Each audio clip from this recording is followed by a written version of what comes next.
sacred bloodline or anything like that either. Yeah. Okay. Yeah. Now, at the end of the Council of Nicaea, they put together the Nicene Creed, which I was asked to say when I was in my early 20s as a member of the Uniting Church, as a part of my confirmation. It's interesting how long it's lasted, isn't it? Yes, it is. And I read the Nicene Creed and I thought, well, I can't really say that. Because there were things that just didn't ring true for me. And that would be the case, I feel, for many Christians, wouldn't it? If they actually knew the full authorised teachings of their own religion, many of them would disagree with those authorised teachings. Yeah. So I'm going to mention a few things which I know a lot of Christian people still regard as basic fundamentals of Christianity. Of the Christian faith. Of the Christian faith. Yeah. First of all, the virgin birth. Many people have been criticised for doubting that your mother was a virgin. Yeah. Which I find quite amusing. So it's obviously not there's no truth in the verse. So that was another attempt. No. And previous people in history had been accorded the same honour, shall we call it? So this was to equate you with them. Yes, okay. Yes. And my mother obviously had sex with my father, Joseph, just as everybody else comes into the world, is the same way I came into the world. Yeah. So there was no difference whatsoever. Okay. Now the Christmas songs talk about a perfect child. Were you a perfect child? Yes, I was.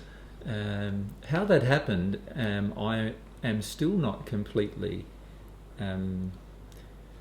Obviously, it happened at the time of my birth, and I can explain the process of what happened, but I'm still not completely aware of why God made that choice. But what happened at the time of my birth, after the umbilical cord was separated, God cleared away all of my parental emotional injuries from me. That was my next question.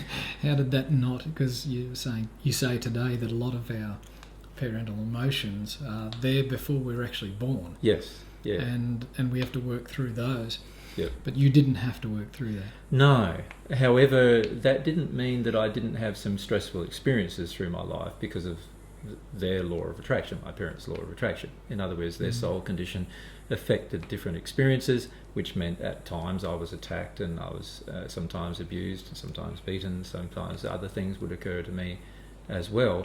But I didn't have a personal feeling that it was my fault in any way or a poor sense of self-worth. So one of the things that happened from a very young age was that I had a good sense of my own worth or my own self.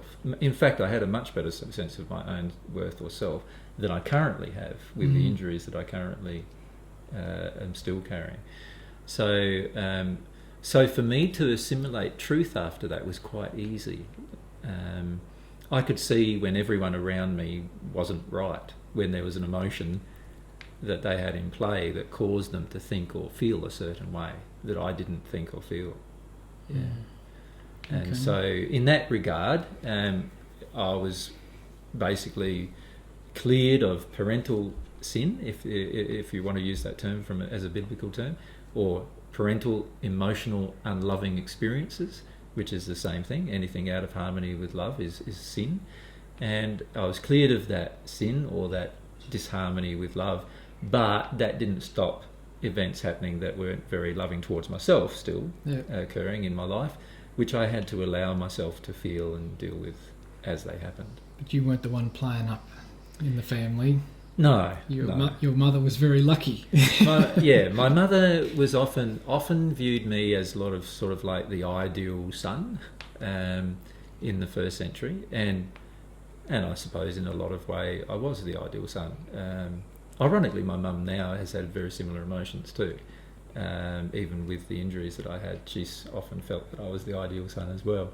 But in the first century, my mother didn't have an awareness of why that was the case. She just thought I was a good boy, basically.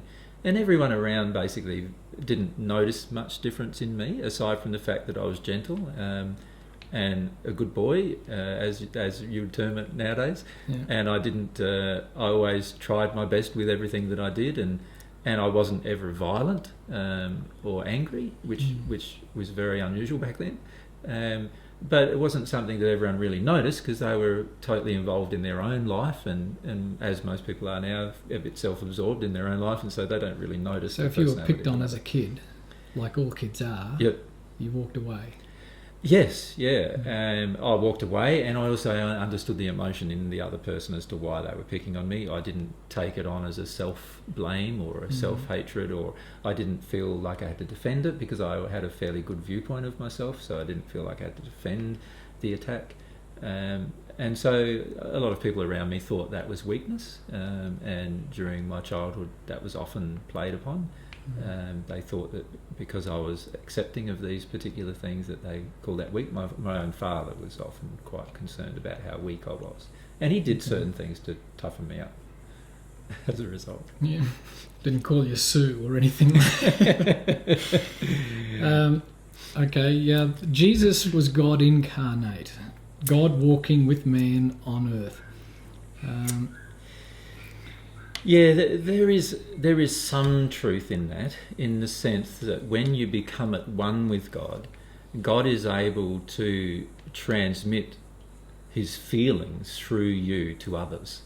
And so once I was in the condition of at one-ment with God, which occurred when I was in my early 30s, once I was in that condition, people around me could feel the presence of God, if you like, because I was reflecting God's feelings and God's thoughts on every single matter.